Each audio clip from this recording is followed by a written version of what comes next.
जीएसटीचे second generation reforms हे या देशातले क्रांतिकारी पाऊल आहे। या रिफॉर्म्समुळे एकीकडे सामान्य माणसाला लागणाऱ्या ज्या वस्तू आहेत याच्या किमती कमी होणार आहेत, कारण त्याच्यावर जीएसटी हा कमी करण्यात आलेला आहे।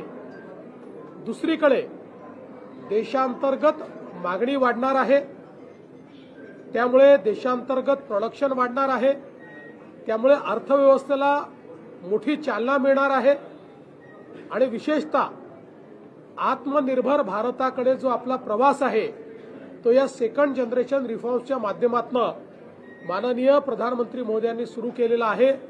त्यामुळे तमाम भारतीयांच्या वतीने मी मोदीजींचे आभार मानतो की इतक्या मोठ्या प्रमाणात ऐतिहासिक असं जीएसटीचं रिडक्शन, जीएसटी कमी करण्याचं काम हे माननीय मोदीजींनी केलं।